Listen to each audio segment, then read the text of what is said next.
这是柏林的路德维希·艾哈德大厦，现在是柏林工商会的场地。看一下这个中庭，有没有以前那种太空漫游这类电影的感觉？而你可能也会联想到一些词汇，什么赛博朋克啊、柴油朋克啊、蒸汽朋克啊等等。而这些的一个大类，就是我们今天要聊的复古未来主义。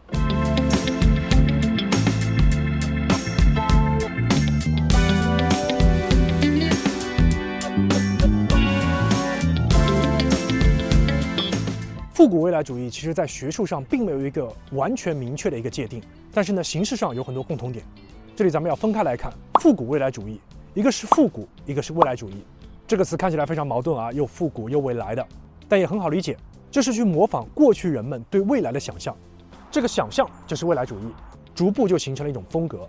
未来主义涉及到方方面面，不只是建筑，也有是漫画、汽车、交通工具、整个城市建设。那么最早关于未来主义的这种艺术运动也好，社会运动也好，出现在20世纪初的意大利。那个时候因为工业革命，社会大发展，那么在意大利就产生了未来主义，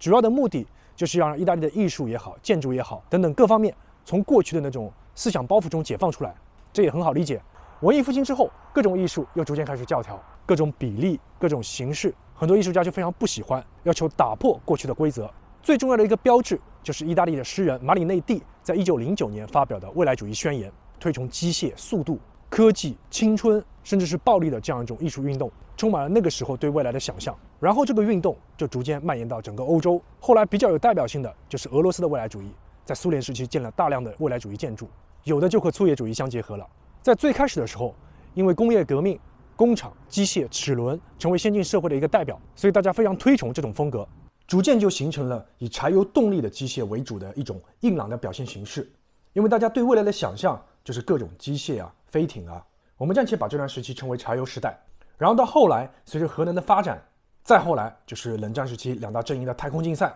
人们对于未来的想象就越来越丰富，从地球到了太空，什么飞船啊、外星人都来了，于是就到了更加有代表性的太空时代。那个时候两大阵营的太空竞赛导致大家对太空有疯狂的热爱，所以很多建筑、家具都有那种太空舱的感觉，很喜欢用银色、金色、曲面，用来象征比较纯净的空间以及高科技。我们现在所看到的未来复古主义，多数都是太空时代的风格，大家整体表现出来对未来社会是非常乐观的，所有行业都在蓬勃发展，对太空不断探索。但是在苏联解体之后，那股对太空探索的热情似乎减少了很多，然后再加上科技发展带来的一些负面影响，战争，这个时候一部分艺术家对未来的想象就不一定是乐观的，人们就开始思考科技对人类到底起到一个什么作用。因为对未来的这个想象和憧憬，随着社会发展阶段的不一样，方向也是不一样的。那之前所说的各个阶段也都有相应的特点。后来人们去复古的时候，也用到了一个反主流的词朋克来形容不同时期的风格，所以不同阶段所对应的就有蒸汽朋克、柴油朋克、太空时代，以及到后面的赛博朋克。内容也是一开始的机器科技为我所用，到后来对机器的一个反思，所以你就会看到一开始人们的幻想或者说想象都是机器来帮助人类发展改善人们的生活，而到了赛博朋克，所有城市都非常有科技感，都非常科幻，交通工具都在空中飘，但是多数所描绘的都是底层人民的生活。聚焦到建筑方面，我们再从二战之后的发展来看，太空时代的文化，还有汽车文化，还有新材料的运用，非常的痴迷甚至狂热，所以很多建筑当中都有体现。比较著名的代表就是在20世纪50年代美国所出现的古籍建筑，这里就呈现了对新材料的运用，各种不符合当时常规的线条，以及大量的流线造型，各种建筑都体现出这种新颖的、不受拘束的建造方式。尤其是那个年代以汽车作为主要交通方式的美国，那各种汽车旅馆、高速公路旁边的商店，还有快餐厅，这种建筑风格也影响到了主流的建筑设计。比如说美国建筑师沙里尼设计的航站楼，这些放在现在看起来相对司空见惯的建筑设计，在当时是非常新颖的。这些新建筑的落成，不仅是对旧的建筑设计理念的突破，所带来的也是对新的建筑材料以及建造方式的突破。现在的未来主义就是另一种方向了，整个风格都有变化，但是有一部分人还是很喜欢某个特定年代的未来主义，并加以想象，再加上现代的科技，就形成了复古未来主义的建筑。而现在的复古未来主义往往会结合不同的建筑设计理念以及建筑科技。现在咱们来看柏林的那栋楼，这栋楼由英国建筑师尼古拉斯·格里姆肖设计，落成是在1998年。而这个建筑的名字路德维希·艾哈德是前联邦德国的总理，被人们称为德国的经济之父。之前这栋楼的用途不只是柏林工商会，还有柏林证券交易所，还有其他的一些经济部门。2018年，柏林工商会收购了这栋楼，成为唯一的所有者。你看这栋楼巨大的结构构件，玻璃、金属等材料的运用，有没有点之前讲过的高级派的感觉？没错，这个建筑师的作品跟高级派有很密切的关系。之前的未来主义加上现在的高级派，这个组合就非常完美。那个年代好像英国产出了很多高级派建筑师，其实每一种所谓的建筑风格都不是孤立的，有时候可能稍微结合一下，效果反而更加出众。这也是当初未来主义所想要打破的那种教条。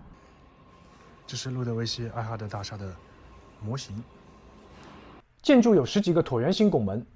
这样就架起了整个建筑，中间是非常灵活的空间。别忘了这个建筑的功能，之前有一项就是柏林证券交易所需要很大的一个自由布局的空间，这也是建筑为什么这么设计的其中一个原因。建筑设计团队就希望整个金属结构撑起建筑之后，它的立面玻璃像鳞片状一样，这个就像一个叫球鱼的动物，外立面呈现出这样的形式。而这个建筑的不远处就是柏林动物园，也属于呼应了。这个建筑最出片的就是它的那个大厅了，因为它是拱的形式，所以各个楼层都是吊起来的，整个大厅是没有柱子的，而上面又是玻璃，所以白天的时候整个空间非常明亮。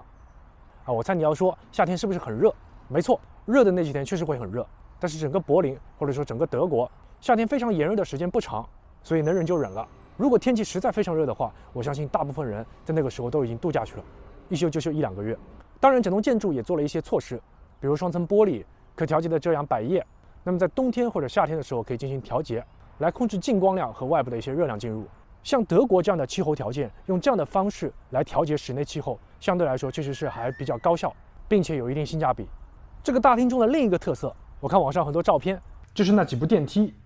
曲面的银色的电梯上上下下，内部是木色的。进到这个电梯的时候，你就感觉像在拍电影，就像踏入电影中的感觉。坐个电梯也像在太空舱里面穿梭。